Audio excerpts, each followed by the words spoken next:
And bright suns, travelers. Right, sons, everyone, welcome in.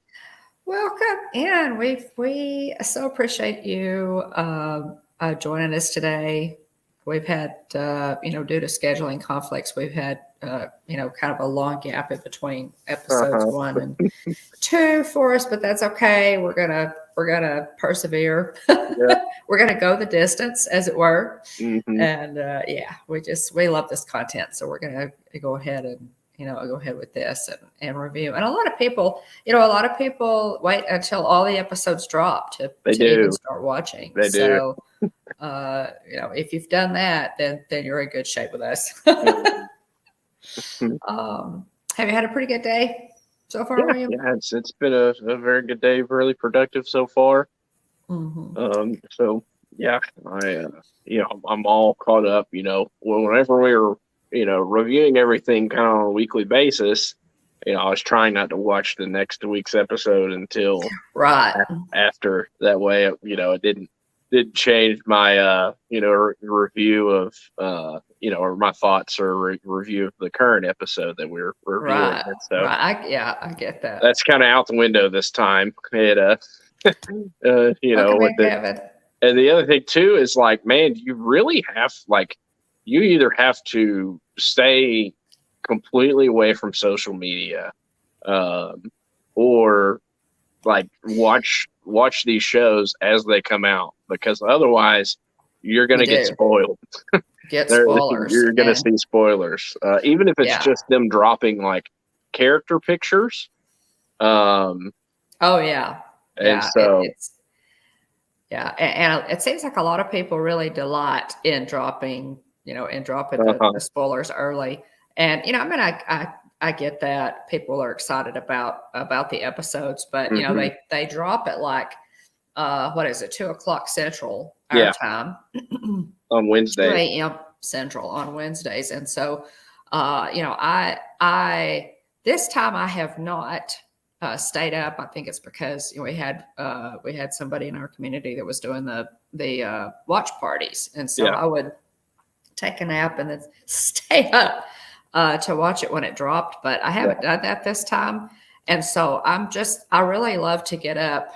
I usually get up around 6 o'clock or so and make myself a nice cup of coffee and get all sit down with turtles in my lap and and watch The Mandalorian. So I've enjoyed that. Retirinator. Yeah, exactly. Just solid Phineas and Ferb reference there. Solid. Exactly, the retirinator. But yeah, he's with a cat to warm your lap. Sit in the chair with a cat to warm your lap. Gotta have it. Welcome in, Kevin. We appreciate Welcome in, Kevin. Thanks for being here. I wanted to go ahead and mention. I know our time is more limited than it is on Tuesday nights, today. But I did want to mention in 1970, we had just a major event, a core memory for a lot of people in the United States. Houston, we have a problem. Was the phrase that was coined today. It's the anniversary of Apollo 13's historic moon landing attempt. Today was the day when they had taken off on April the 11th, and the crew received a routine instruction: stir the cryo tanks. Something that was, not considered dangerous. It was just a routine, something that had to be done. But that resulted in an explosion, crippled the Odyssey, and began that long rescue involving, so many people to bring that crew home safely. Jim Lovell, Jack Swagger, and Fred Hayes. And I was very young. I don't remember this. I would have been 5 years old. And I have memories of things that happened before I was 5, but for some reason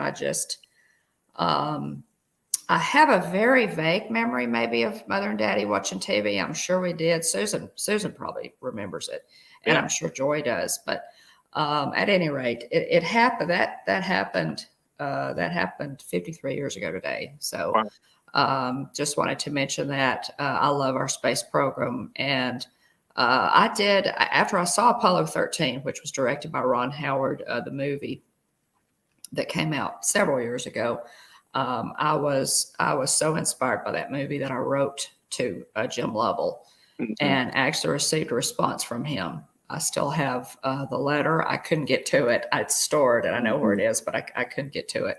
But I actually received a letter from him, and I bought a patch. I bought a Apollo 13 mission patch a long time ago when I was in Houston. But amazing story. God was with us that day and brought those guys home. Just an amazing story. So watch Apollo 13.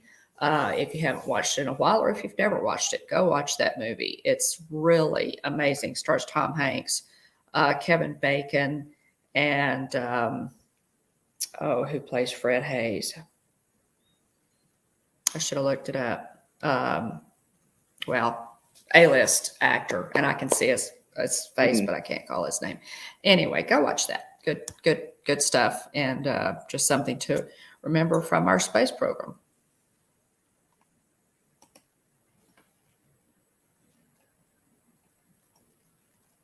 Sorry, my computer's still kind of restarting. So Okay. Well, we'll go. trying to get the notes fired up here. Yeah. long always waiting on technology. I have spent a large part of my life waiting on technology. So I completely understand that. Guys, this again, Mines of Mandalorian season 3. This is the second episode. This Chapter is 18. episode 2, chapter 18. Exactly. The TV rating is TV 14. It's called The Mines of Mandalore. Was directed by Rick Famuyiwa. It aired originally on the 8th of March, and the runtime is 45 minutes on it. I was glad to see the runtime tick up a little bit from chapter 17. I was. I always like, man, this is going to work for me, you know. if they're going to have runtime check it down, right. down like the 30-ish minutes, I need you're going to have to bump those numbers up for me. So thankfully they have. Absolutely, spread it out there. Spread it out. But yeah, I was excited to see and the runtimes ticked up, on subsequent episodes. But I do love the fact that they tell the story that they want to tell, and they cut it. If it's 35 minutes, it's 35 minutes. If it's 58 minutes, it's 58 minutes. So they don't throw the fluff in there just for they don't just to pad the time.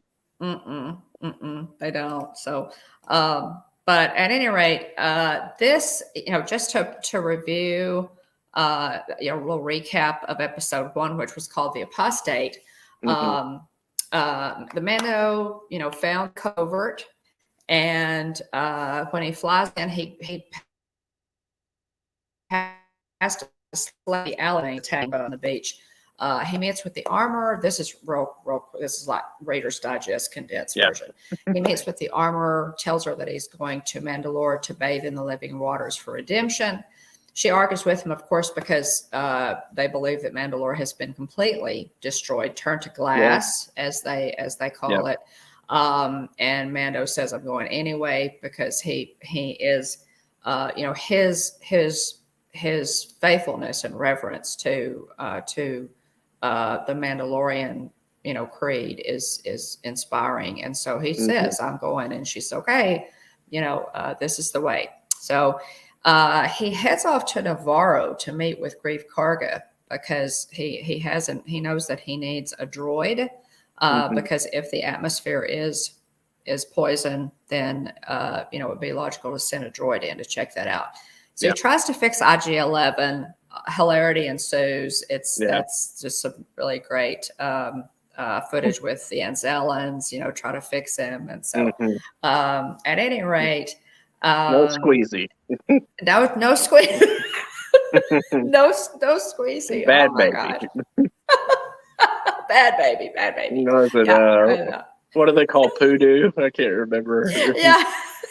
Yeah, since I kicked you the end, so that's just one of the best scenes they've ever done, I think, in the whole series is where the Anzellans are trying to fix IG-11 and it's they're in this teeny ticket. The Anzellans are so small and Mando is like scrunched, sitting cross-legged in their There's just a lot of physical comedy in that scene. Oh my goodness! And with Grief Karg is like, looking in from talking through basically the doggy door. It's really, really funny. It's really, it is so cute, and it's kind of pandemonium because the Anzellan is trying to fix IG-11, and Baby Yoda, our sweet Grogu, is watching this Anzellan, and finally he just can't help himself, and so he reaches and grabs the Anzellan and he squeezes. So funny. He's hugging him and squeezing him. It reminds me of Bugs Bunny. The Bugs Bunny episode. I will love him and squeeze him and pet him and pat him. Mm-hmm. And the Anzellan, of course, is incensed. And, it's bad baby. No squeezy. No squeeze. It's just, gosh, it's just hilarious. Hilarious. Welcome in, Embarkation Nation. Thanks for being here. Oh, hi. Yeah, thanks so much for popping in. We appreciate it. We're just doing a little recap of episode 1. At any rate, they run into pirates dispatches them, and he sets off to see bo-katan. He meets with Bo at her castle, which is really, really cool to see.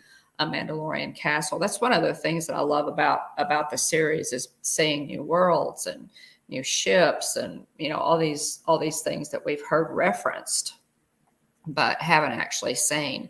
So we get to see Bo-Katan at her castle. Mm-hmm. She is totally discouraged, and I think we need at some point, William, to spend a little time talking about Bo-Katan and her background, why she feels the way she does, why she what her history is, of the planet. I think we need to probably delve into her character a little bit. I know time is always of the essence.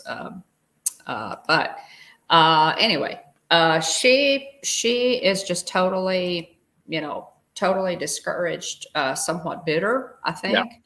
Yeah. And he heads off and says, okay, well, I'm going anyway. It's a I'm going anyway thing. So he heads off, and that's kind of a quick recap, very quick recap of episode 1. Now, as episode 2 starts, the opening scene, I love the humor that they throw in. Mm-hmm. The humor is great. Peli Motto is negotiating with the Rodian. That the scene is on Navarro. It's Peli Motto's garage, and Peli Motto is negotiating with the Rodian for repairs to his spaceship. And it's really funny because she's just the typical, kind of shyster, giving him the runaround about repairing his ship. And, and you can kind of tell, but what's so funny is after, she agrees to fix it and she's complaining because it's Boon to Eve. Mm-hmm. We have heard that, we heard that referenced in Revenge of those Fleshville Adventures. Welcome in Fleshville Adventures. So anyway, it's a really funny exchange there with the Rodian, and then after the Rodian leaves, the pit droids are hilarious. The pit droid is like watching him go, and she says, and she calls in all the Jawas and says, okay, now you got to put all the parts back on his ship. All the little Jawas run in, and obviously they have stolen the parts off his ship. Yeah, and that's to get him to come to Peli Motto. It's really it's really cute. It's a really funny scene, and she does reference Boon to Eve, which it's an annual holiday and festival celebrated on the desert planet of Tatooine. Mm-hmm. During the last decades of the Old Republic. And we first heard this reference in, well, help me out, William. Phantom Menace. Phantom Menace, exactly. Mm-hmm. Phantom Menace. We see Boonta Eve, and it honored the rise of Boonta Hestelik Shadru to godhood. In Mos Eisley, it was celebrated with fireworks. And I've got it in the notes. Young Anakin references it in The Phantom Menace. He tells Qui-Gon Jinn that there's a big race tomorrow on Boonta Eve. Yeah. And so he's referring to the pod races. So we hear it referenced again here. I thought it's funny. I thought this is kind of a great way, to help kind of leverage, could be an alternate explanation, when you're at like Disneyland or when fireworks may be able to be potentially be seen from that's true. Galaxy's Edge with from Hollywood Studios. It's like maybe they have some sort of celebrations happening off planet. That's right, because there were definitely.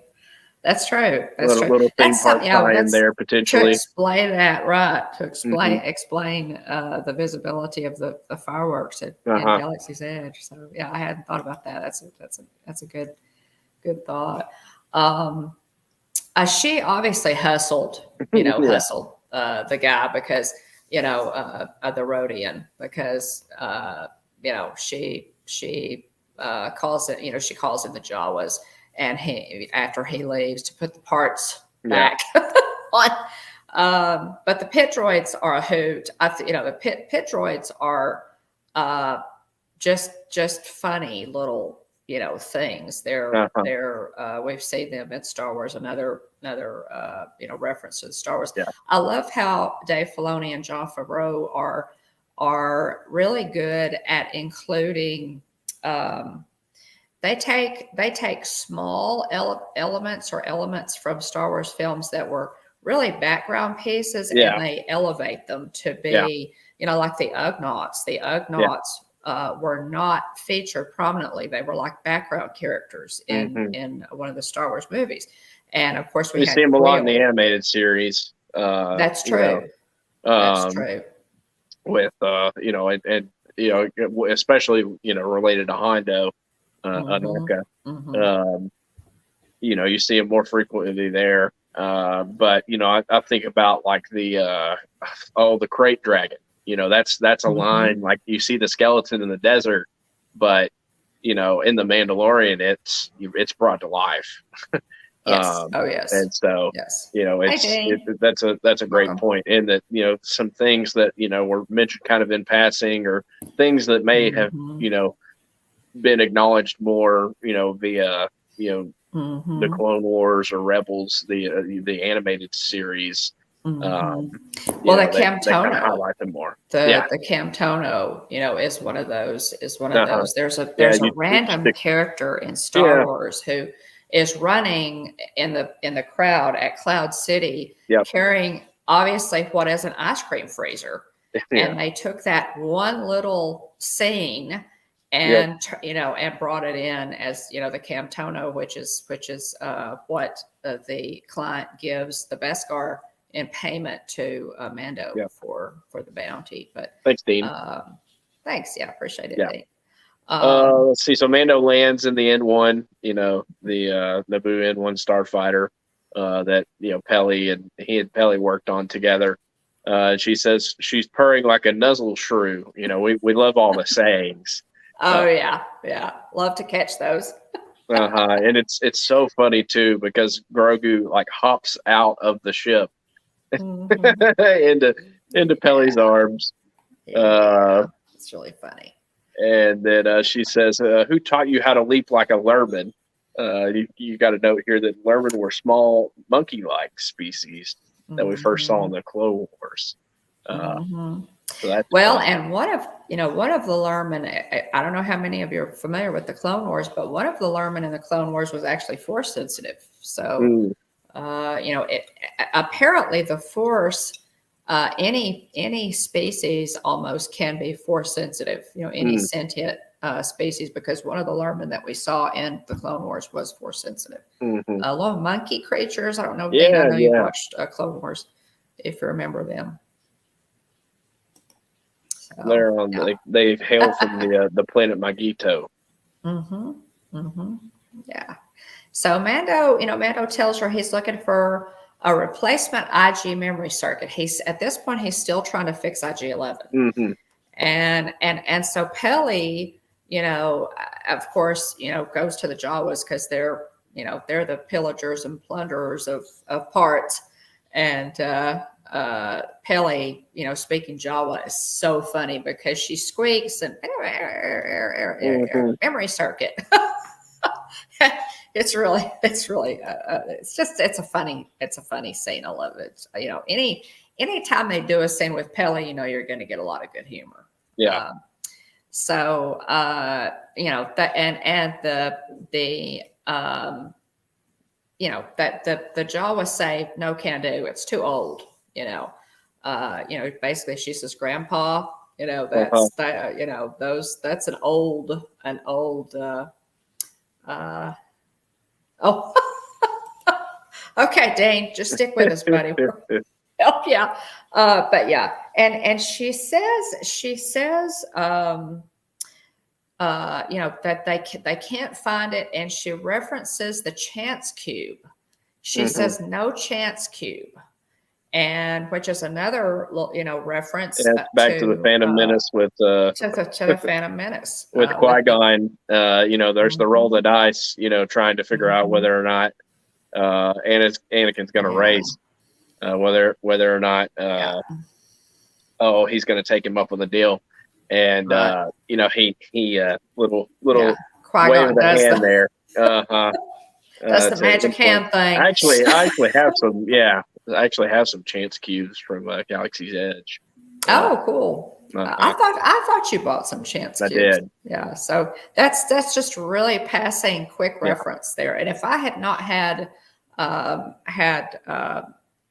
the comments turned on, I would not have caught that. Yeah. That would have just I think that might have gone over my head because it's a quick reference there. So she offers him an R5 unit. Okay, now this R5 unit obviously has mechanical issues. She does a great sales job. It's funny that the R5 astromech seems to be scared to go to Mandalore. R5D4. This is R5D4. Welcome in, Derpy Entertainment. Guys. Thanks for being here. First introduced in the very first Star Wars films, one of the droids seen on the Jawa sand cruiser. R5D4, guys, was the droid that sabotaged his own motivator because he believed R2D2 needed to be sold to the Lars family. He's the red one. You remember?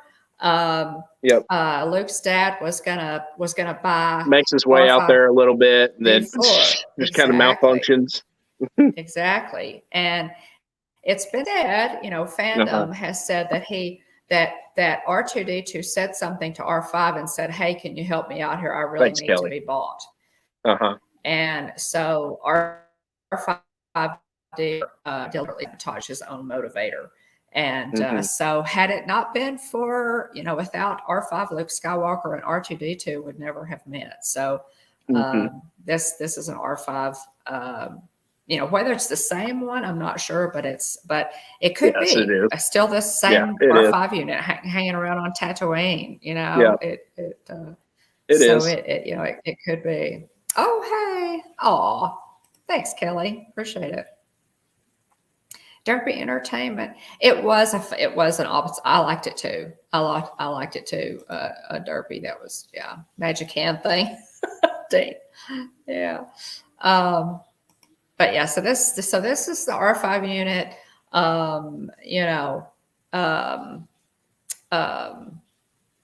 There have been reports in books that he served the Rebel Alliance. So R5 was pretty important here. I would also like to point out that when you ride Rise of the Resistance in Galaxy's Edge, Walt Disney World, and Disneyland, R5 pilots your escape vehicle from the ship. So an R5 astromech. So so pretty cool here that it's an R5 unit. So Pele sells him, and R5 is scared to death, making little scared squeaks and what have you. He's scared to death to go to Mandalore. But he loads up with Luke, and off they go. It's so good to see you, Kelly. Okay. So see, Kelly says she hadn't watched it yet. So yeah. But it's just a really pretty scene, because they go ahead and load up, with the, which it's neat because R5 is able to occupy that space that Grogu's in, which means Grogu has to sit down, in the cockpit with Mando. And so anyway, it's really neat to see them take off with the fireworks for Boonta Eve, going off in the background there on a Tatooine. Yeah, it's pretty cool. All those references. I love all those references, and to get to see the Boonta Eve celebration. So that's it's pretty cool. So they take off. So they're flying to Mandalore. We're finally thinking, okay, we're headed to Mandalore, and this this is something. I mean, we knew all roads lead to Mandalore, right? Yeah. From the end of last season, the build up, we know that he has to bathe in the living waters to be redeemed, and so we know that eventually we're going to go to Mandalore. Finally on the way. And it's interesting. We're a little behind on our streams there. Derpy, just a heads up. Yeah, just a little. So we're not talking about the episode that came out yesterday, but this one's episode 2 or chapter 18. So we had to rewind a little bit. But anyway, we'll get caught up eventually. But yeah, we will. We're just going to keep going. We did episode 1, and then just life happened, and we had to postpone them. But we're going to keep going and get all of them done, just because we love the content so much. So we appreciate you, Derpy, and Kelly, and Dean, and everybody for being in. We really appreciate it. So Mando's telling Grogu about the planet, about Mandalore, about it. That used to be green and beautiful. He grew up on the moon of Concordia, and he points out that it's perfectly fine. Points out that was it Kalevala? Is that how it's pronounced? And that's where they visited bo-katan. Bo-katan. And so he's teaching Grogu how to navigate and use maps. And I love this. He says that way you'll never be lost. Which coincidentally, ends up paying off. But so they go ahead. They kind of make their way through the clouds. It's kind of rough atmosphere. And the atmosphere is the purge has done a lot of damage to the planet, and it's really amazing, guys, to get to see that they brought us this content. So much of what they bring us in the Mandalorian is a continuation and further explanation of history that we kind of know from content that we've already seen. We saw Mandalore in its beauty and in its prime in the Clone Wars. And by the way, guys, if you want to watch just the Mandalorian episodes, the episodes that deal with the Mandalorian, the Clone Wars, and also Star Wars Rebels, which are the 2 animated series that we keep pushing and that we love. I know we say it all the time. Those, all of those episodes are listed in the description of this video. So just take a look down there, and every single episode that deals in any way with Mandalore from both series are listed. And each one is listed, so you can check that out if you wanna watch those. Where were we, William? Sorry about that little commercial. Oh no, it's good. Let's see. So they come through the atmosphere. and they go ahead and land. Mhm. Let's see here. They're completely cut off. There's no communication. Mm-mm. So Yeah, like obviously, poison atmosphere. yeah, can't reach out to anybody. Mhm. Mando sends R5 out. You've got the notes here that the rough atmosphere is caused by fusion bombs from the Purge, the Yeah. Night of a Thousand Tears. Mhm. Yeah. And so, from where the Empire, just absolutely bombed Mm. Mandalore.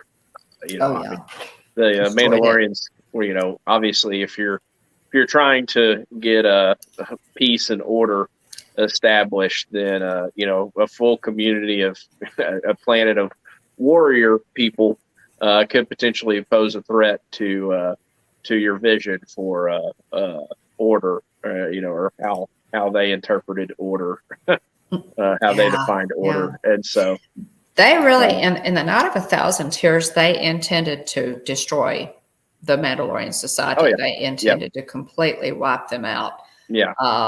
As evil does. It's just really sad to see what they've done to the planet, especially having watched the Clone Wars and knowing, Mandalore was once a beautiful society. So, most definitely. Let's see. Oh, so you're welcome, Kelly. We try to hit those deep cuts when we can. So the really what they, Mando wants to make sure that the atmosphere is breathable, before getting out there, which is part of the reason he needed a droid.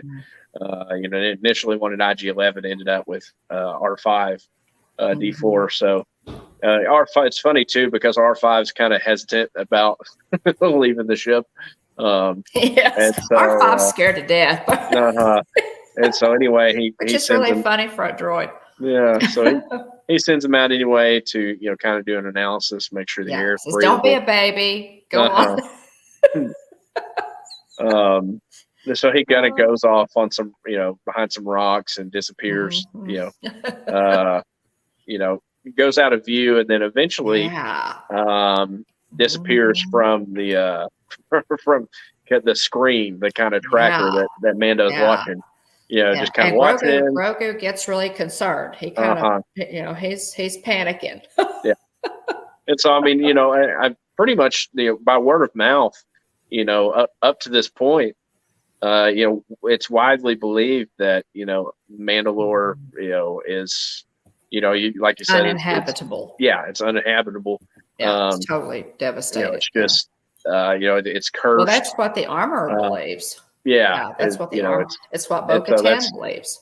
Yeah, that's kind of been what's passed around, by word of mouth, is that it's destroyed, essentially destroyed. There's nothing left. It's cursed. The atmosphere is poisoned. And so anyway, R5 again, goes out to kind of do some recon, make sure the air's breathable and everything, and then disappears off the scope. So Mando has to go and find R5. Now, interesting, really fascinating stuff here. And I know I really get kind of, fangirled out on some of these details. But at that point, Mando says, "I'll pressurize my helmet." So that's so that he can breathe. How cool is that? Yeah, that's super cool.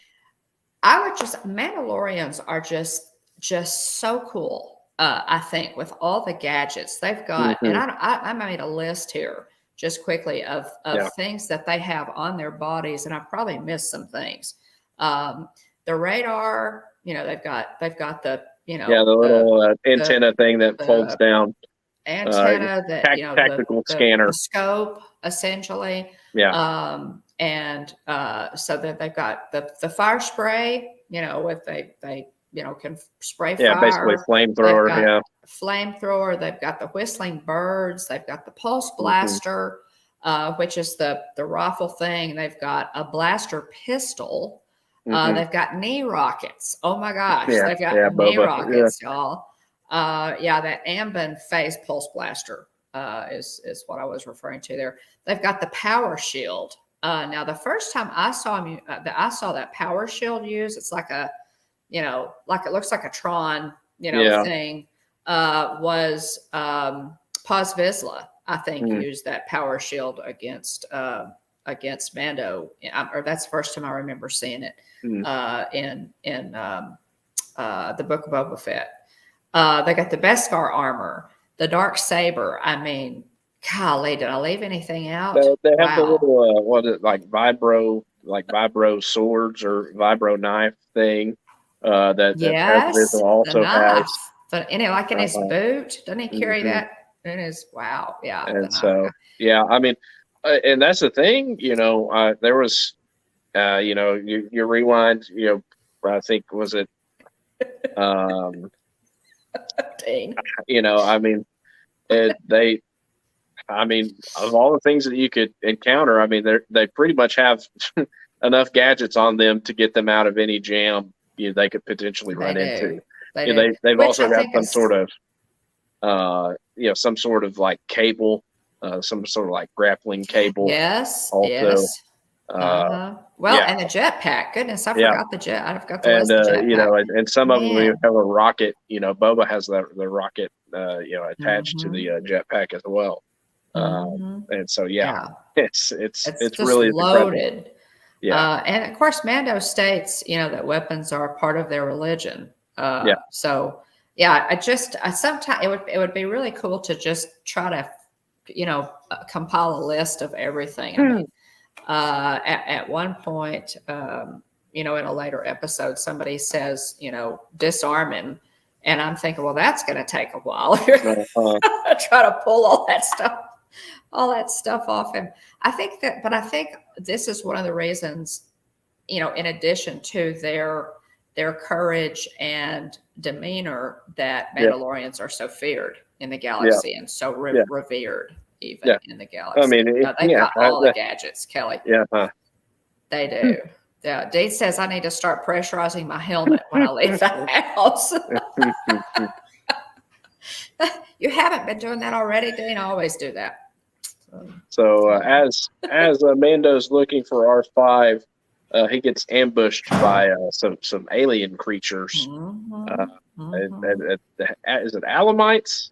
Alamites. Yeah, Alamites is how they pronounce it. Yeah. And he fights them off using the Darksaber. It's the first time we see it used this season.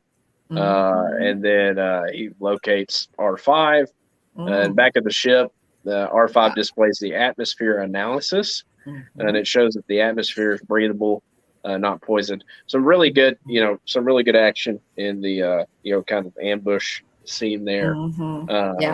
And you realize when these things attack that obviously there are some species that have survived the purge. There's still they're still alive. That or have gone to inhabit it afterwards. I think about it. Whenever people are driven away from a particular planet or or something like that, inevitably it seems like something else comes along to inhabit. So, apparently these critters are what has inhabited Mandalore. Yeah. But let's see here. So R5 displays the atmosphere analysis. Shows that the atmosphere is breathable and in fact is not poisoned.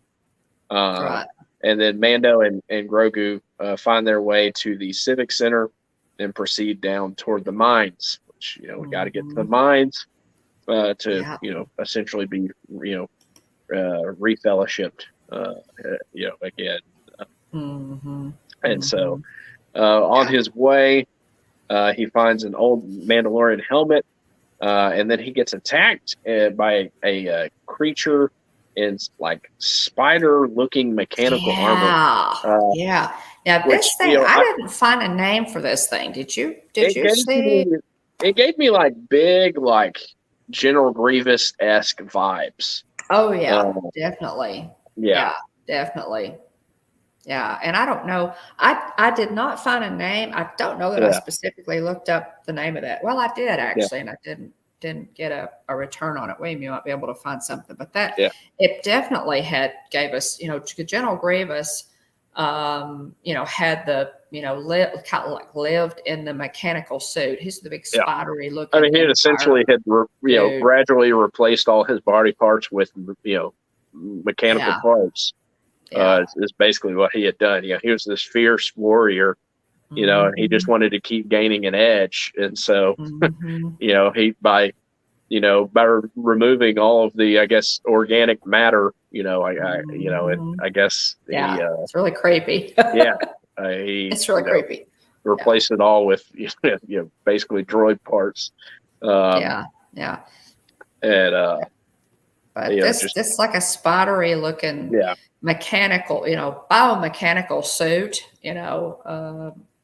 that's just an interesting creature, and it looks pretty fierce, now, and this thing actually defeats. Wow. Is this the first time we've seen Mando actually defeated by? I mean, it gets the jump on him, but still, like it's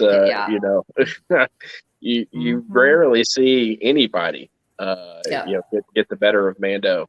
And so this thing does for the first time. It's like, oh my God. And I was like, oh gosh, okay. And then this thing means business, guys. This it's really fierce. The thing that he gets placed in, it looks incredibly uncomfortable. You described it like a coffin-shaped cage. Yeah, I mean it looks like some sort of like medieval like torture device. Honestly, it does. It does. But so Mando, Mando, is bested by this creature. And gets placed in the cage, and but the creature doesn't initially notice Grogu. Grogu is kind of watching from behind some rocks, and the creature emerges from the armor, removes all of Mando's weapons, throwing them on the ground. The Darksaber included. Darksaber included, exactly. And Grogu approaches Mando and tries to free him, but then the creature hears him and fires at him, and so you get kind of a quick chase scene also as Grogu's trying to get away in the the hover, basically a hover pram. And Mando says get to bo-katan. He realizes he's really in a pickle, and so he says get to bo-katan. And Grogu books it out of the, and he's got to kind of veer away from some creatures that try to reach out and grab him, but he gets the let out and speeds out of that thing because he knows that Mando's in a lot of trouble, and he's got to get back to bo-katan. Now remember, bo-katan is on a different moon, which means that R5 had to pilot, I guess, the ship, and Grogu had to navigate back to bo-katan's castle. So the term that I'm finding for this critter, this creature that Mando's apprehended by, is a spider tank. And it says it's a large, manually controlled model of droid utilized by a cyborg that resided on the planet Mandalore. So spider tank. This is per Wikipedia. Okay. So there we have it. Your go-to for all things Star Wars, Wikipedia. Yeah, I mean the only part of it that looks living is like this organic like eye. Right. And the rest of it, a spider tank is pretty apt description of this metallic droid-like creature. Yeah. Definitely. Yeah, let's see. And it looks like just quickly as Grogu escapes, in the pram, and he fights off one of the Alamites that tries to block his path. He's trying to get back to the N1, and it looks as if I think those are Monocs that actually are flapping and trying to attack the N1 after he makes it back. I think those are Monocs, which is the same. We saw those in first Star Wars as well. I think that's what those are. I may be wrong. It's what they funny reminded me because he of. does like a little backflip into, obviously he's in a hurry, Yeah. but it's funny to see Grogu do like a little backflip into the N1. Obviously, his control of the Force, his command of the Force he's matured now. According to Jon Favreau, he was training with Luke for 2 years before he came back to Mando. So he has matured a little bit. He's not the baby that we first saw when Mando found him. So he's growing up. Not to get too far ahead of ourselves here, but there's a scene in the most recent episode which I believe Luke probably had some influence on Grogu in. But again, I won't get too far ahead. So he gets into the ship. These creatures are trying to attack Grogu. He hops in the ship, takes off, and gets out of there. And it's really key that Mando said, like, it's important for you to know, to be able to tell where you are, because then you're never lost. And so teaching them how to navigate pays off in this instance. And so he gets in the ship, takes off. There's Bo-Katan has a droid that shows up and basically says we have an unexpected visitor. And so she thinks it's probably Mando that has returned, as she sees the ship show up, and then realizes, it's just Grogu. Mando's not with it. And so that's, talk about sounding the alarm. Grogu kind of picks up from the cockpit and kind of whines, and Bo-Katan immediately knows that, that something is wrong. She downloads the information from R5 to see where they were.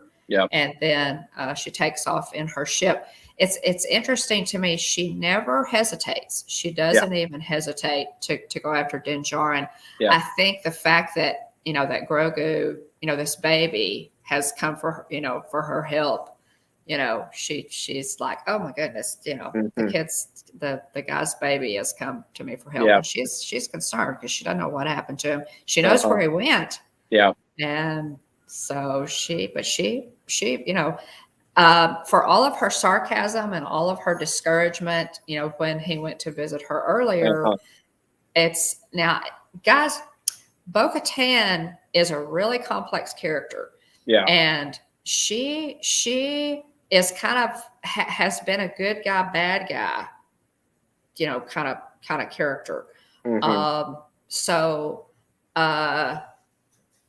It's interesting to see, the decisions that she is now going to make at this, in this part of her life. She really, I love Bo-Katan. I really have come to really like. I mean, you've kind of seen, me, William, kind of really come to be more interested in her character.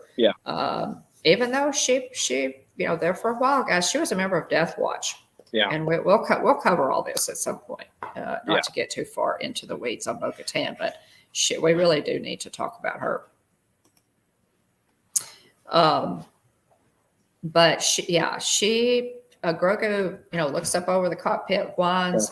She takes off immediately, and we get to see more dialogue, how she feels about things on approach to Mandalore, because she is really saddened by all of the destruction that she sees on the planet's surface. She tells Grogu, this was once a beautiful civilization. My family ruled it all, and now it's a tomb. So she is, at this point, she is still sad. She's dejected. She is, I think she's bitter. I think she's guilt-ridden. No doubt. Because she's really in a bad place. And so she's very sarcastic. Her dialogue is very sarcastic. But they descend, into the cavern. Yeah. Bo-Katan recognizes that Grogu's force sensitive and tells him that she knew quite a few Jedi, that they fought together once side by side. And she says that she comments, you must be pretty good with the force because you got back to me all alone. Okay. So, and we know now that the Alamites are lurking. Hey, welcome she in, Blaine. shoots at one point. Hey, Blaine, welcome. She shoots at the ceiling at one point, and 3 of them just kind of fall out on the, on the. So she dispatches them, and Grogu's kind of marveling at her prowess, in defeating these Alamites. And she says, "Did you think your dad was the only Mandalorian?" I think it's funny that she calls Din Djarin his dad, but that's what he is. Those were Alamites, and we were their next meal. So, so that was, again, really interesting scene there. So they're on approach to the cavern, where Mando is being held, and she tells Grogu, I know that you're scared, but you have to take me to him. You have to, we have to find him. You have to show me where he is, in order for me to hey, Blaine, it's so good of you to pop in. Good to see you. Really creative travel, guys. Really good channel there. Check them out.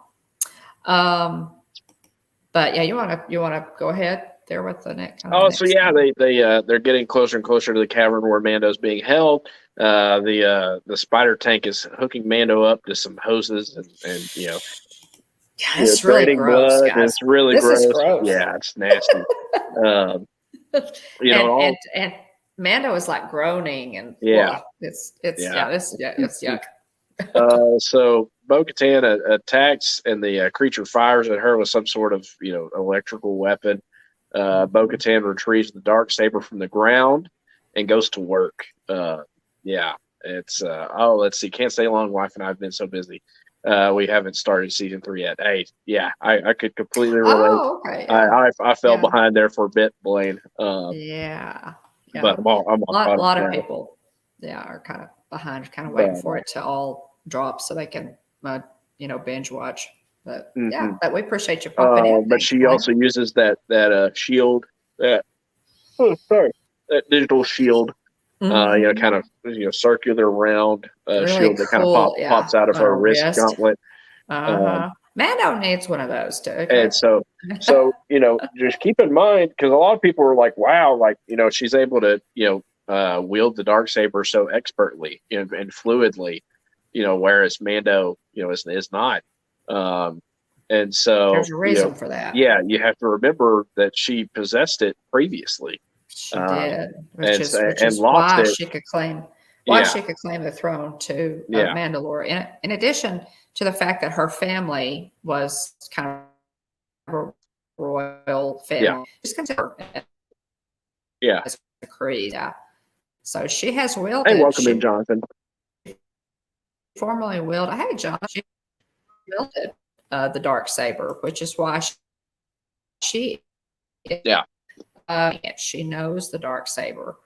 And the Darksaber, I think, the Darksaber apparently has some sort of what's the word I'm looking for? It knows it basically knows who has possession of it. So it has some knowledge, if you will, of who is wielding it. It absolutely and there's a great explanation. There's a scene in an episode of Star Wars Rebel where Sabine Wren is training with Kanan Jarrus, and he gives a great explanation for she's having issues trying to use it, learning to use it, and so anyway, it's there's just some really interesting quotes on why some people can use it better than others. So anyway, it's pretty neat. So she goes to work. She injures the creature. She checks on Mando. who, it's funny because, you think, oh, she got it. And then it kind of crawls into a bigger mech. And, Yeah. yeah. Ugh. And, This thing is bad news, y'all. yeah. And so she enters the creature, checks on Mando. Yeah, the little eye, the seemingly the only organic living, physically living portion of it is like this little eye box thing. And so it, she enters the creature, checks on Mando. He warns her that the thing's behind her in a larger mechanical like armor / ship. And Bo-Katan cuts the legs off of it and stabs until it stops moving.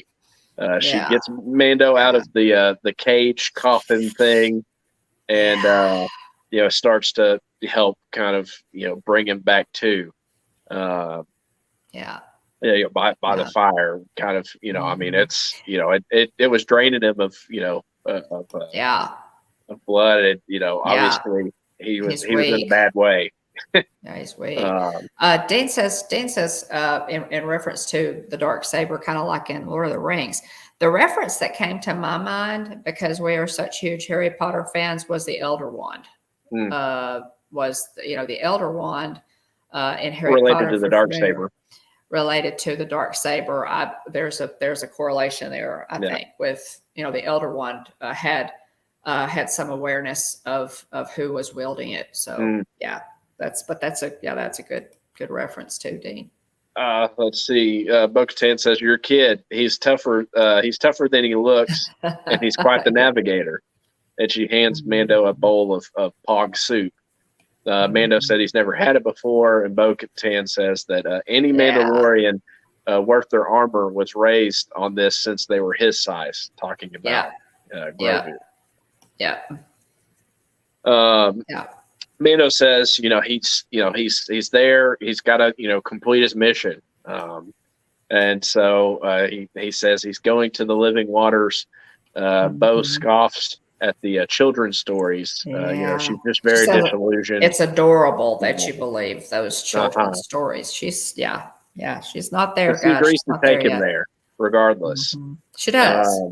She does. And she says what pains her more than the destruction is that the Mandalorians were fighting each other, and so they had no hope of winning once the Empire attacked. That's kind of a key part of the story, guys. I mean, the Mandalorians fractured into like various groups. The Children of the Watch, various groups. It was a problem with, it was a problem under Duchess Satine's rule, who was Bo-Katan's sister. The Mandalorians were just beginning to fight amongst themselves, which made them vulnerable to the attack when the Empire, finally did attack. And Duchess Satine would not, they would not bow. And then, later so many on, different houses, so many different clans, various sects. Groups Pog Mandalorians. Soup, Jonathan. POG Pog. And I liken the Pog soup, by the way, to I'm a country girl. I grew up on pinto beans and cornbread, so I think the Pog soup on Mandalore. I grew up on pinto beans and cornbread. Same thing. Comfort food. So Mandalore had been already endured centuries of fighting, amongst Mandalorian clans. But when the Clone Wars ended and the Empire rose, Mandalorians were scattered to the four winds after the Night of 1,000 Tears, in which the Empire laid waste to the planet and turned most of its surface to glass. And it is sad to see the fractured Mandalorian society. You have the group of Mandalorians that Bo-Katan ran with. They're kind of guns for hire essentially. And then you've got and Death Watch. Yeah, I mean you had Death Watch, which at one point, guys, Bo-Katan was a member of Death Watch. Yeah, I was talking about after the Night of 1,000 Tears. Right. the different directions that the Yes. different groups went. Mhm. But yeah, it's but Bo-Katan tells him that she's been down to the mines before, Mhm. down toward the living waters, as part of the royal family. She says that the ceremonies were just for Mhm. show, and she Mhm. mentioned her father proudly Yeah. looking on as she Yeah. recited the tenets. And it's obvious that she these kind of core celebrated pieces of Mhm. Mandalorian culture. Mhm. She's so disillusioned with it all that Right. she doesn't look upon it in a, I guess, kind of positive manner. Mhm. Mhm. Um, but yeah, she's bitter. She doesn't believe. You can tell she doesn't believe in the way. Yeah. But and she was, the other thing too is, like, we don't see this except for in Clone Wars, the Star Wars, Mhm. the Clone Wars, the animated Mhm. series. But she was a member of Death Watch, and there was a group that was basically trying to establish the old ways. That actively fought against her sister, Duchess Satine Right. Kryze. And she says, Bo-Katan says that her father was a great man and he died defending Mandalore. Mando says Mhm. this is the way. Grogu Mhm. looks at Bo-Katan, kind of, expecting her to Mhm. say something. And she Mhm. just tells him, "What are you looking at?" Yeah, Um, because I think at that point, Grogu is kind of disturbed by her total disillusionment, yeah, and he kind of looks at her and she goes, "What are you looking at?" It's like, yeah, don't judge me, yeah, It's one of those moments. But yeah, she's just in a bad place yeah. at this point, guys. She They really is. She's very discouraged. they reach the living waters kind of cavern, beneath the mines, and Bo-Katan Mhm. sarcastically reads a plaque that details the history of Yeah. this area.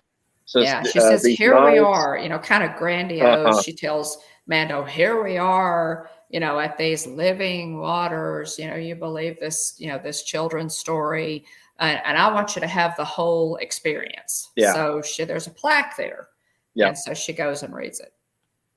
Let's see. It says these mines. Oh, Mhm. lost my notes here. These mines date back to the age of the first Mandalore. According to ancient folklore, the mines were once a mythosaur lair. Mhm. Mandalore the Great uh, is said to have tamed the mythical Mhm. beast. It is from these legends that the skull signet was adopted and became the symbol of our planet. Again, it's just it's Mhm. uh, She's just not buying it. loaded, yeah, loaded with Yeah. skepticism and bitterness. Mhm. You know, and but Mando, he's fully committed. He's all in, and so he takes off his belt, Mhm. he's going to go bathe in the waters as Yeah. per the Right. creed, and he says, I swear on my name and the names of the ancestors that I shall walk the way of the Mandalore, and the words of the creed forever shall be forever forged in my heart. Mhm. Bo-Katan, even with her being, as skeptical as she is, about all of this, about what's taking place, she is moved by a sincerity. She Um, is. You can, yeah, and, you can tell. I mean, he's, this is, while it's complete, he's showing all sorts of reverence for what's happening Mhm. and where he is, Right. Right. and not, with him being a foundling himself, not necessarily a Mandalorian by blood per se, but by Mhm. bloodline. Yeah. It's very interesting to kind of see, both sides of the coin. Oh, yeah. You've got this outsider Very true. who's taken up the creed versus, someone who actually grew up on Mandalore, is In from a in a royal house in who the is a royal princess. family. Yeah. And Yeah. so you just Total opposite ends of the spectrum. yeah, and it's the adopted child who believes. Yeah. It's yeah. And so, he's there in the water. He's recited this, and then all of a sudden, he gets yanked under. Yeah. and things get dire in a hurry. And she goes in after him, zero hesitation. Goes in after him, again, uses her jetpack underwater, which is super cool. Yeah. And locates him and begins to pull him toward the surface. And as they come up, she's kind of got a light that on her helmet. Yeah. And you see a giant eye. And it's huge. I mean, massive. And we just read the plaque said that the mines were once a mythosaur lair, and bo-katan comes face to face with a live mythosaur. And she shoots back out of the water. They get back up on the steps. Mando gasps for air, and bo-katan's just in shock of what she's seen, because she is. I mean, she went from being skeptical, oh, this is all just kid stuff, to, oh man, like, what did I just see? Yeah, she's having a moment, y'all. Yeah, I mean, it's there's something in the water. Yeah, gonna need a bigger boat.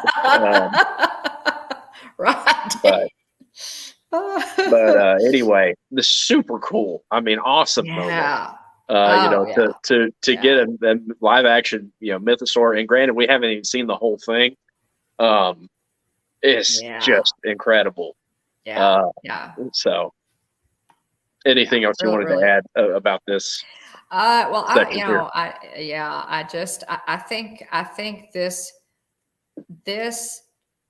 is just master storytelling, guys, as far as I'm concerned. Hats off again to Favreau and Filoni for this storytelling, and everyone involved, everyone involved, absolutely. They are just building on the Star Wars story so masterfully. The mythosaur, of course, is the has the two horns. It's the symbol, if you will, of the Mandalorians. We've seen it a lot in this series. But I've always thought, in my mind, I've always thought that is such a cool. Of course, what you have on your hat is the mud horn. It's the mud horn on my hat. Yeah, that's Mando's signet. Yeah, but the mythosaur is with the two. Y'all know what it looks like. It's with the two horns. It's the iconic Mandalorian logo, made popular by Boba Fett initially. Yes. And I've always thought that was just the coolest looking thing, to have as kind of your symbol. I'll go grab a pen real quick. I'll be right back. Okay. So when they, when she rises in the water and you first see like a horn, you see or a whatever it is, not a horn necessarily, but it's going to be a tusk like thing is what it is. I thought to myself, oh my goodness, that is a mythosaur. That is a live mythosaur. So I was just really excited about that. It was just a great moment. It was an amazing moment for Bo-Katan, and maybe her moment of clarity. This is something that she really, needed to kind of bring her around, kind of, begin to change her, her attitude, her thinking on things. This is her moment. This is her. Yeah. There's the mythosaur. Absolutely. There's the mythosaur logo. Yeah. And that's what a cool pin. And thank you for giving me one of those, William. I love my mythosaur pin. But there's the mythosaur, what it looks like. But they saw the live mythosaur. Now, keep in mind, guys, and we're kind of going into it's central to their culture. I mean, this is. I mean, it's I think it's really this moment that it's like, oh man, like this. I mean, it's significant to have seen one. Yeah, it's a pivotal moment. Yeah, it really is. The mythosaur is just captivating to me. Now, keep in mind, guys, this is pivotal. It's a key piece because according to the armorer, the rise of the mythosaur will herald a new age of Mandalore.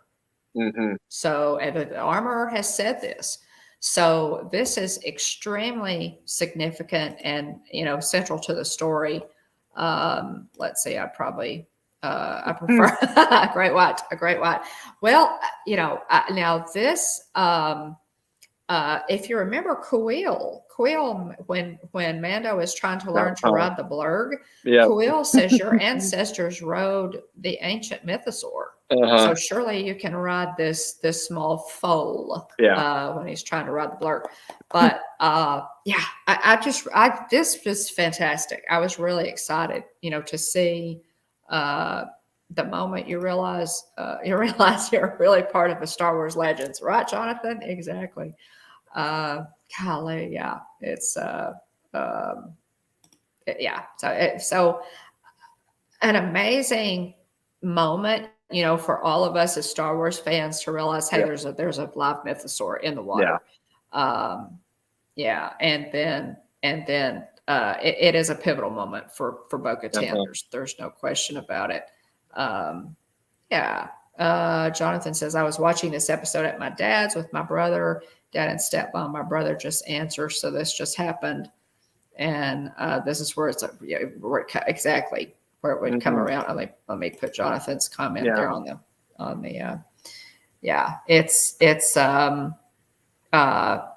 it's key. It's a key piece. So and we know the legends, we know the legends of the mythosaur. It's just part of their culture and heritage and history.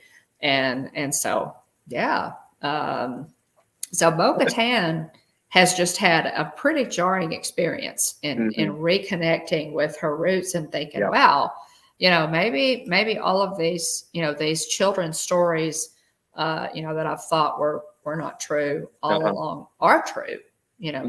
She's beginning here to get her faith back. I think she starts. She's finding her resolve again. After experiencing all the setbacks, defeat, abandonment, so on and so forth. She's finding her resolve again, and this is, like you said, it's pivotal. It's pivotal in her, and kind of the change of mentality and attitude of her character towards her own people and her own culture. Definitely. Yeah. So that's the wrap up. That's the end of this, this episode. It's really, an amazing place, to cut this episode. Cause you're going, it's a wow moment. Everybody's like, all of us are sitting at the, on our TVs with our mouths hanging open. It's like, oh my goodness, this is fantastic. Yeah. So I was like, like I was like, I remember I watched this, I think I watched this episode with Garrett and Casey. And I was like, they really, like they end the episode pretty abruptly. And I was man, I wanted more. Yeah. We'll have to tune in next week. They did. But Jonathan says, wait for it. Season 4, he'll ride a Brontosaurus. He can ride anything. Okay. He'll be dirty. The man rode a Rancor in Book of Boba Fett. He can ride. He can ride anything, Jonathan. But it's so this was a really, a lot happened in a very short time in this episode. They brought us, and it's in this episode again that we really see Bo-Katan's mentality. Yeah, and we know, guys, that if she comes back around, we know that in order to regain to have any hope of regaining the throne of Mandalore, that she will also have to challenge Mando for the Darksaber at Yeah. some point. So her, I'm thinking she'll come around. Oh, hey, Tiki Man fans. So, so sweet of you. Thank you for doing that. Not caught up, so I'm muted. Y'all are so sweet to do that, to watch. Thank you. To watch us on mute. We so appreciate that. We are talking about the second episode of season 3, so I don't know if you're muted or not. Yeah. Tiki Man fan. So yeah. If you've watched chapter 18, then you're safe. Then you're good, yeah. But anyway, so great episode. Very huge monumental moment. Very cool to see in live action. But I mean, how's this going to change things for her character moving forward? What's her next steps? So anyway, we'll find out, and I think we'll be pleased since we have seen future episodes. I think we'll be pleased with the direction of her character after this moment. I think so too. Yeah. But she's turning a corner, guys. Let's see here. So let's see. Star Wars Celebration was in Europe recently. And tons of announcements, the Star Wars Skeleton Crew, Bad Batch Season 3, which will be the final season also. Is coming. The Acolyte, 3 new movies, to be in the works. Tons of Star Wars Visions, Season 2 will drop on May 4th. So all the they gave creative license to various animation studios, I think animation studios, to see what they would come up with under the Star Wars license. And it was what they did was really creative, and made for some neat content. So I'm looking forward to see what these animation studios do with this second season of Star Wars Visions. I haven't watched Visions yet. Oh, really? You haven't? Did I watch Visions? I thought you did. Did I watch? Oh, maybe I did, because it was short. Yeah, they're not very long. I did. It's been a while though. I need to rewatch those. I really do. I need to go back and rewatch. And one of the so I watched. There's a trailer for the second season of Visions, and one of the studios that they reached out to that created an episode used claymation.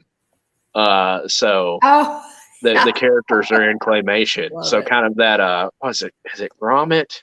What's the I want to say like Wallace and Gromit for some reason. Kind of that style. Yes, it is Wallace and Gromit. Kind of that style of claymation. So one of the episodes will have that type of animation, which is pretty neat. Yeah. Dane, you haven't watched Visions yet, or Andor? Wow. Yeah. Highly recommend Andor. It's good stuff. Yeah, Andor Season 2 is also another thing that was announced. I haven't seen Season 1 yet. Yes. And Andor is so classic Star Wars, guys. It could have. I mean, George Lucas could have made this. So it's very good. Oh yeah, you had in the notes that Ahsoka's coming in the fall. They've since bumped that up to August. Have they? Star Wars Celebration. I didn't know that. I did not know that. Oh my goodness! The last thing that I saw was the fall. Yeah. Wow. And we're gonna get 8 episodes. It looks like per quick Google search. How many? 8. Yes. Wow. Okay. I'll update So the notes tons, there. But we're going to do a deep dive into all the information that came out, because it's a lot. We're going to do a deep dive into researching all that information, do a roundup on that, and that'll probably be it'll be the topic of our Hitchhiker Chat, which is our Tuesday night show from. It starts at 9:00 p.m. Central, 10:00 Eastern every Tuesday night. Anyway, we'll cover all of that. Yeah, we'll do a roundup of that information and present it to you with Mhm. that way everybody can know what to expect. Also, Obi-Wan, Ewan McGregor, the actor that portrays Obi-Wan, also expressed an interest in doing a second season of Obi-Wan, of Kenobi. Yeah. So, which I would be on board. Please, please. Yeah, surely they will, right? I Yeah. mean, I'll stop calling you Shirley, but I hope they do. So tons and tons of announcements for different projects and everything. So, give me Ezra's backstory. Yeah. Oh yeah. Oh yeah. We may get a little of that in Ahsoka. There's the trailer. The trailer's looking really good, y'all. Yeah. Yeah. I mean, we've gotten Ezra. Well, I don't want to give it away, but we're starting to see more of these Rebels characters pop up. I'll just mention that in live action form. So it's really neat to see. Yeah, it is. The Phoenix Squad. We know that Sabine. I mean, at the end of Rebels, guys, Sabine and Ahsoka set out to find Ezra. So it's going to be interesting to see, where we go with that. Jonathan. Well, I don't know. I don't know. I mean, if you're waiting too long, I mean, the first Star Wars movie came out in 1977. So, I mean, too long is relative to me. Ezra's, to get Ezra's story. It's just a continuing thing. I think, Thrawn is coming to officially announce, and Thrawn, you see his back, the back of his head in the new Ahsoka trailer. So, I mean, you guys know how excited I am for Ahsoka. I am just so jazzed for Ahsoka. I love Ahsoka. Yeah. It's really interesting too, Jonathan, it's different for those of us who have seen the animated series, both Clone Wars and Rebels. And then also, I wanted to mention too, I think we get another season of the Tales of the Jedi.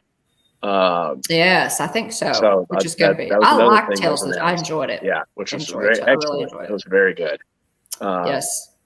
But it's different for us, obviously, like, if all you've seen are the live action projects, you have no idea who Ezra Bridger even is. Along with the rest of the Phoenix characters. So it's going to be cool to see other people get exposed to these characters and have to say, hey, then we can tell them again, like we have with Ahsoka, all these characters that have been coming to live action to say, hey, if you want to know more, if you want to see more, go watch Star Wars Rebels. That's right. That's right. All of the episodes that deal with Mandalorian are in the description of this video. So y'all check those out. And I may add a couple to it because I just thought of a couple that don't necessarily deal with Mandalore, but like the one that you mentioned earlier where Sabine's training. I don't know if that one's in there. I'll have to be sure that one's in there. It's funny how many people share that sentiment. Mickey Siding said, I didn't think I would, but I really enjoyed the animated installments. It filled in so many gaps. Sean? Oh my gosh. Yeah. Yes. I thought that Rebel had a little bit of a slow start because they have to introduce these all new characters and you have to kind of become attached to them. They give you breadcrumbs. They have the occasional cameo from characters from the main storyline, but the end of Rebels, it for me, it started at like a 0 and went to 1,000. I mean, the arc was incredible because it's so good. Introduces so many great characters, gives you so much great. I mean, just fantastic content, guys. So absolutely. Watch Rebels. Clone Wars, Rebels. Yes, they should be required watching. Yeah. Oh, yeah. Kanan's awesome, Jonathan. Completely agree. Yeah. Gosh. Yeah. It wouldn't surprise me at all. The rest of the gang seemingly is gonna make an appearance. The rest of the Phoenix Squadron from Rebels seemingly is going to make an appearance. So I wouldn't be surprised at all if we get some sort of, if not a Oh, full blown Kanan flashback, then at least maybe his voice speaking through the Force. Oh yeah. You know, if nothing else, Kanan could be a Force ghost. Yeah, Freddie No, Prinze Jr. Kanan. Voiced Kanan Jarrus. But Yeah, such a great job. And I agree, Jonathan. He was one of my favorite characters as well. Tons and tons of Star Wars content headed our way. And then next Wednesday is the season finale of season 3. It's already upon us, which is crazy to me, of the Mandalorian. But anyway, let's see. Anything else you wanted to mention? Just wanted to say, guys, if you haven't watched Disney Gallery, Star Wars: The Mandalorian on Disney Plus, go watch that. It's a documentary series on the making of The Mandalorian. And it talks about all of these things and how they, make decisions on, what to do with The Mandalorian. It's really good. It's a roundtable discussion with a lot of the producers and creators of the show. Really good. Disney Gallery, Star Wars: The Mandalorian. Again, a list of all the Star Wars, the Clone Wars, and Star Wars Rebels that reference Mandalore is in the description of this video. So check those out if you're interested in watching those. The Clone Wars essential episodes are grouped on Disney Plus. When you go to the Star Wars tab and you look down through there, it will have essential episodes, and they're right there. You can watch them that way as well. All the past episodes of Mandomania that we have done, seasons 1 and 2, are on our channel playlist. So go find that playlist and check those out. We've had a good time. This is some of our favorite content. And you can find music for The Mandalorian on Amazon and Spotify if you want to do that. So there's a playlist on Spotify called Best of Star Wars, which is kind of like the official, and it's got a roundup. I think it's got like everything. It's got music from Andor. It's got music from Kenobi.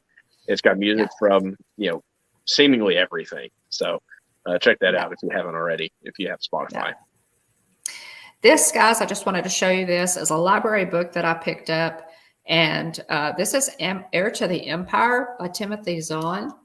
And I'm looking forward to reading this. I've just started it. I'm not too far into it. Heir to the Empire, Timothy Zahn. It's going to give a lot of background into Admiral Thrawn and the history of the Sith. Really, really good book. It's a 3-book. It's volume 1 of a 3-book cycle. So again, I checked this out at our local library. Looking forward to reading it. Some more good stuff in that. Tracy, Kenzie Day's dad, advised me to read these, and I really have enjoyed them. So thanks, Tracy, for that. But yeah, that's another good one. If you want more, can't get enough Star Wars, guys. There are books too. Oh yeah, there are books too. Oh yeah. Let's see. Be sure to check out our Hitchhiker Chat live stream from this past Tuesday night. We reviewed the Super Mario Brothers movie that came out recently in detail, and we go live every Tuesday night, 9:00 p.m. Central, 10 o'clock Eastern. So again, we're going to look to do a roundup of all the Star Wars Celebration announcements and present that on next Tuesday. Let's see. And then next Thursday, 12:00 p.m. Central, 1:00 Eastern, we'll be discussing Season 3, Episode 3, Chapter 19, entitled The Convert. So join us, each week. We're looking back on track here. Join us each week for Mandomania. Each Thursday, 12:00 p.m. Central, 1:00 Eastern, as we walk through every episode, in detail, and try to analyze each episode of the Mandalorian Season 3. If you haven't already, be sure to subscribe, ring the bell, so you get notifications whenever we go live or upload a new video. Like, subscribe, and ring the bell if you haven't already. Again, Hitchhiker Chat Tuesday nights, 9:00 p.m. Central, 10 o'clock Eastern. And then check us out on social media. We're on Facebook, Instagram, and Twitter. If you want to reach out to us directly, send us a direct message on Instagram, or email us at thehitchhikingbones@gmail.com. appreciate everybody for being here. Thanks to Aunt Joanne, Aunt Susan, Jillian, Kylie, and other family members. Kevin Theme Park Adventure, Embarkation Nation, Plushville Adventures, Dean the Turkey Legster, Derpy Entertainment, the Mickey Bunch, Rayleigh Creative Travel, Jonathan Chung, Tiki Band fan, and Mickey Sightings. If I missed anybody, I apologize. I have to try to keep an eye on the chat, but obviously, and all of our ghost watchers. Yes, we really appreciate you guys. And if you're a those Force ghost and moderators you're as well. watching, we appreciate you. Anything else you wanted to mention?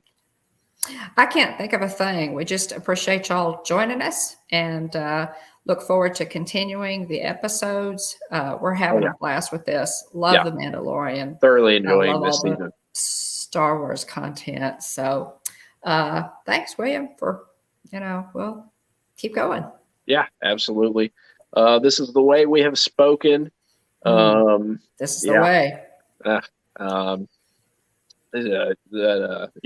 Remember, at the Hitchhiking Bones YouTube channel, there's always room for one more. So please hurry back. Thanks, everybody. Thanks. May the Force be with you always. May the Force be with you always.